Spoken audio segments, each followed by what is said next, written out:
नमस्कार, one India Hindi में आपका स्वागत है। संसद में बजट सत्र के दूसरे चरण का आगाज हो गया है, लेकिन सदन में हंगामा देखने को मिल रहा है। पेट्रोल, डीजल, एलपीजी की लगातार बढ़ रही कीमतों और कृषि कानूनों के खिलाफ पिछले 100 से भी ज्यादा दिनों से चल रहे किसान आंदोलन को लेकर विपक्ष हंगामा कर रहा है और सदन में चर्चा की मांग की जा रही है। कृषि कानूनों पर विपक्ष के हंगामे के बाद राज्यसभा की कार्यवाही एक बार फिर दोपहर 2 बजे तक स्थगित कर दी गई। कई विपक्षी सांसदों ने राज्यसभा में कृषि कानूनों के खिलाफ जारी किसान आंदोलन से पैदा हुई स्थिति पर सस्पेंशन ऑफ बिजनेस नोटिस दिया था। कांग्रेस और टीएमसी ने लोकसभा में स्थगन प्रस्ताव का नोटिस देते हुए 3 कृषि कानूनों को निरस्त करने की मांग की है। सदन में शून्यकाल शुरू होते हुए नेता प्रतिपक्ष मल्लिकार्जुन खड़गे ने किसानों से जुड़े मुद्दों पर चर्चा के लिए नोटिस दिए जाने का जिक्र किया और कहा कि केंद्र के 3 नए कृषि किसानों के खिलाफ पंजाब, हरियाणा और पश्चिमी उत्तर प्रदेश में किसान आंदोलनरत हैं।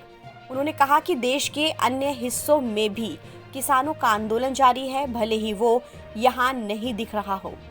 सर, आज क्या मुद्दा राज्यसभा में कांग्रेस पार्टी उठाने वाली है, आप लोग उठाने वाले हैं, अपोजिशन का क्या मुद्दा रहेगा? इससे पहले डीजल पेट्रोल को लेकर तो आप लोग आवाज उठा रहे हैं। आज का मुद्दा हमारा किसानों के बारे में होगा। आर्टिकल ये अपने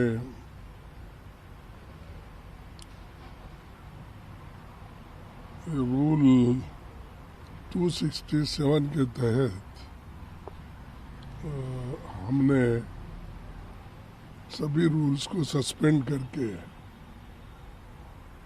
किसानों के विषय में और जो 3 काले कानून बने हैं उसके बारे में चर्चा करना चाहते हैं और उसके लिए हमारे 2 युवा नेताओं को हमने ऑलरेडी नोटिस दिए हैं। तो वो नोटिस आज चर्चा के लिए हम पूछेंगे और किसानों का मुद्दा ये बहुत ही महत्वपूर्ण रहने से इसको उठाना ज़रूरी है।